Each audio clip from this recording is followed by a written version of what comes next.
Bezgrižni mladi ludje.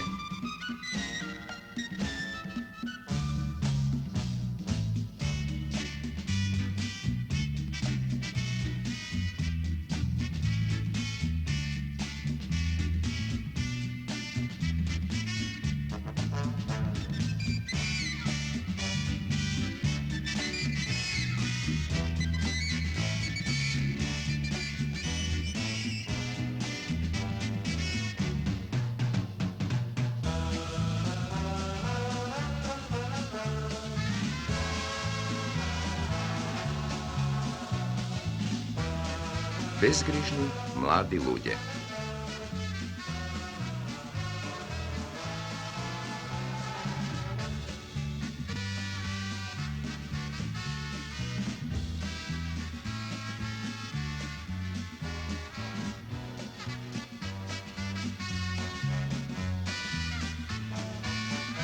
Mladost je navistina bezgrižna. No da li sosema? Da li pred mladite ludje ne stojat bezbroj obvrski, intimni dilemi, sudiri so normite na возрастните? Da li se vo sostojba sosema da je nadrasnat својата биолошка и психичка оптовареност? За сето тоа, за годините на пубертетот ќе зборуваме денеска можне искрено, при што и ние возрастните ќе се присетиме дека некогаш сме биле така млади.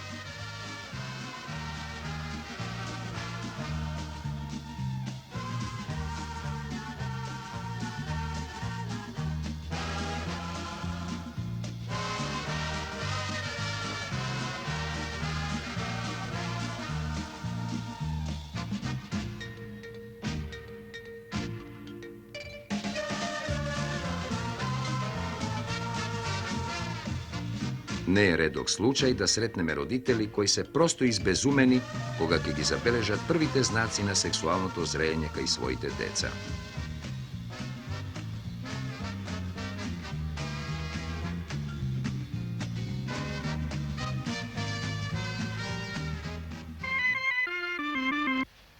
Да ви го раскажам следниот случај. Во мојот кабинет влезе ношне вознемирена 35 годишна жена. Таа нетрпеливо посака да ми зборува за случајот на својот син. Случајот на моето дете не е обичен. Мислам дека со вакво нешто не сте се среќавале во својата практика. Во прашање мојот Стеван. Тој е мошне воспитано и послушно дете. Во училиштето одлично учи и јас сум сосема задоволна со него. Но ете, го забележав тоа пред 10 дена. Замислете, зар тоа е можно? Тој има само 13 години. Просто не знам како да ви кажам, ме разбирате? Забележав дека се самозадоволува, онанира. Вие тоа така го велите, онанира. Забележав траги по постелината. Можете да замислите што значи тоа за мене. Тој станува развратен човек. Тоа е страшен удар за мене, докторе, ве молам да ми помогнете. Дали на вашиот син му покажавте дека знаете за сето ова? Му покажав. Зборував со него. Не можев да се воздржам, дури почнав и да плача. А што му кажавте, госпоѓо? Му кажав дека е срамно сето тоа што го прави. Му кажав и дека не е здраво, дека од тоа се заглупува, дека ќе добие туберкулоза. Сето тоа го знам, докторе, можно добро го знам. А вашиот син? Како се однесуваше тој во тоа време? Се засрами, не можеше да ме гледа во очи. Воопшто, мошне ми е чуден овие денови. Некако ме одбегнува, како да има нешто меѓу нас. Јас и он бевме толку присни, толку блиски. Знаете, јас го имам само него, немам други деца. Тој секако многу ве сака. Ме сака. Просто не можам да поверувам дека тој веќе не е дете. Јас го губам, докторе. И кажете ми, последиците од ова што го прави секако се грозни. На какви последици мислите, госпоѓо? Јас не би сакала тој да биде она што е неговиот татко. Да го прекинеме овој разговор. Имаме доволно материјал за размислување. Односот на мајката спрема онанијата на синот, кој веќе зачекорил во пубертетот, не е реткост. Во однос на онанијата постојат безброј предрасуди no da го оставиме тоа за подоцна. За нас е интересно прашањето зошто оваа мајка е толку вознемирена пред фактот дека синот веќе не е дете. Тоа веројатно го доживува секој родител. Имате право. Но во случајот на нашата мајка, ова оди до некоја екстремност. Таа меѓу другото ми кажа дека го демнела синот во спалната за да не го прави она. Таа не може да се помири со фактот дека детето не е сосема дете, туку е на патот да стане маж. Таа чувствува дека го губи. Воопшто таа е премногу емотивно вржана за синот, зашто тој беше замена за многу нешта во бракот. Таа се плаши од последиците кои онанијата ги носи, во прв ред од последиците во сексуалниот живот. Пошто би го заклучиле тоа? Секако забележавте дека мајката направи една грешка. Таа рече дека не би сакала синот да биде она што некогаш, дури и сега, е нејзиниот маж. Во прашање е, отворено зборувајќи, сексуалната моќ на мажот. Но ние не знаеме ништо во тој поглед за жената што ја имавме пред себе. Имате право. Ние не знаеме ништо за нејзиниот карактер. Во сексуалниот живот се мощне важни карактерните особини на личноста. Жената што имаме пред себе на невротичен начин ги решава проблемите од својата интимна сфера. Патолошкото емоционално вржување на мајката за синот го невозможува неговиот нормален растеж. Таквите мажи подоцна имаат озбилни проблеми во сексуалниот живот. Мајката ви рече дека синот се срамел од неа. Дали таа реакција е преодна? И дали овој настан би можел да има некакви негативни последици во неговата интимна иднина? Секако, може да ги има. Ова е за детето кастративен настан кој во него буди мощне силни чувства на вина. А тие чувства на вина секогаш се присутни кај возрастните мажи кои што имаат некои проблеми во собствената сексуална сфера.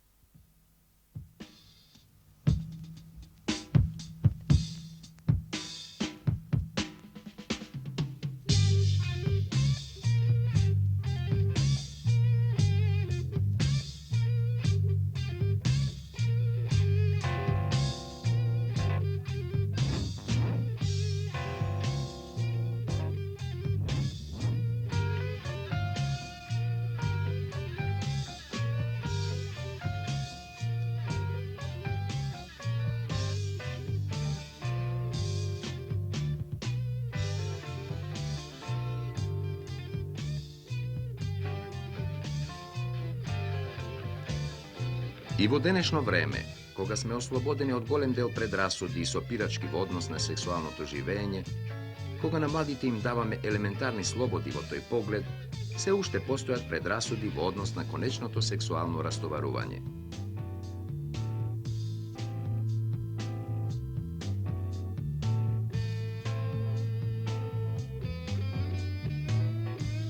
Забележуваме дека во овие модерни игри еротската компонента е мощне присутна. Тие дури не асоцираат на сексуален однос.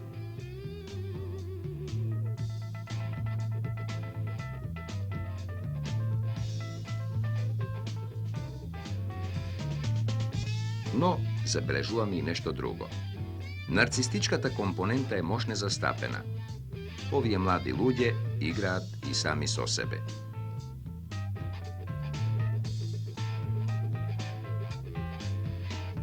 Тие доживуваат задоволство во убавината на собственото тело. И, како во играта, да се оддалечуваат физички еден од друг. Тоа е сосема разбирливо. Тие се наоѓаат се уште во автоеротската фаза од своето созревање, во која онанијата е неминовност.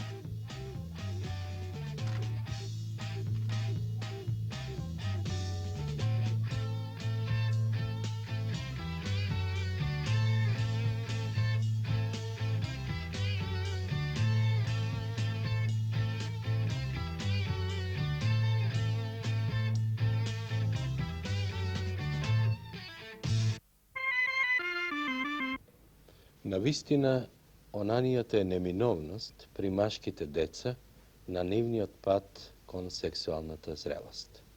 Од каде тогаш произлегува нашето гнасење спрема оваа појава? Еве, ќе ви раскажам уште еден пример во врска со ова. Во прашање е мощно деликатен проблем, докторе. Го носам во себе долго време и неам храброст да го поделам со било кој. Вие сте првиот човек на светот пред кој ќе проговорам. Не можам да ви кажам колку сум несреќен и колку сето ова ме направи болен. Јас сум немојчен маж. И ете, тоа постојано ме обседнува така што не можам да учам и просто не ми се живее. Студиите пропаднаа. Тоа за прв пат ми се случи пред 1 година. Од тогаш воопшто не сум успеал. Мислам дека ја знам причината за мојата болест. Јас често се самозадоволував. Вие молчите, но јас знам дека онанијата ме уништи за секогаш. Уште тогаш луѓето забележуваја дека сум онанист. Некои од моите малку постари пријатели го знаеа тоа и ги покажуваја моите подочнаци. Тоа се познаваше и по рацете ми се тресеа. Јас и тогаш знаев колку е тоа срамно и колку тоа отепува. Тоа го прочитав и во една книга кога имав 10 години. Малечка книга ми ја подари за роден ден мојот кум, новинар. Знаете ли што имаше на кориците на таа книга, докторе? Младо момче, со испиено лице, со длабоки подочњаци, со меланхоличен израз. Пропаднат човек. Над главата на тоа момче пишуваше со големи букви: како нашиот ученик умира. А малку подолу онанија. Сето тоа го знаев преди самиот да го почнам тоа, но не може да се воздржам при налетот на таа силна потреба. И потоа секогаш бев најтажниот и најзасрамениот човек на светот. Вие тоа го нарекувате чувство на вина. Нека биде чувство на вина. Јас тоа и сега го чувствувам. И длабоко сум убеден дека е тоа причината за мојата сегашна немоќ. Може би имате впечаток дека овој монолог е далечен од вистината. Сепак тој е мощне вистините. Ете гледаме како еден интелектуалец му дава на своето кумче една книга полна со заблуди. А кумчето се наоѓа на прагот на пубертетот. Си поставуваме прашање, дали овој интелектуалец е злонамерен или не? Не. Тој не е злонамерен. Меѓутоа имаме впечаток дека тој заборавил кога и самиот бил млад и како и самиот поминувал низ водите на пубертетот. Зошто за онанијата се врзуваат ваквите предрасуди? Тука не е во прашање физичкиот чин на самозадоволувањето. Во прашање се фантазмите, подобро кажано представите кои го пратат овој чин. Тоа се слики на жени од инцестуозниот круг, меѓу кои се наоѓаат и блиски роднини. А познато е дека тие инцестуозни содржини се секогаш пратени со чувство на вина. Тие се значи со самото тоа патолошки. Напротив, заради тоа што се универзални, што трајат со години и што ги има при секое дете, тие се најприродните појави во нашето живење. Всушност, ние во својата младост неретко сме жртви на граѓанскиот морал. Сето ова што го кажавме и произлегува од таму, а младиот човек не е во состојба да се носи со една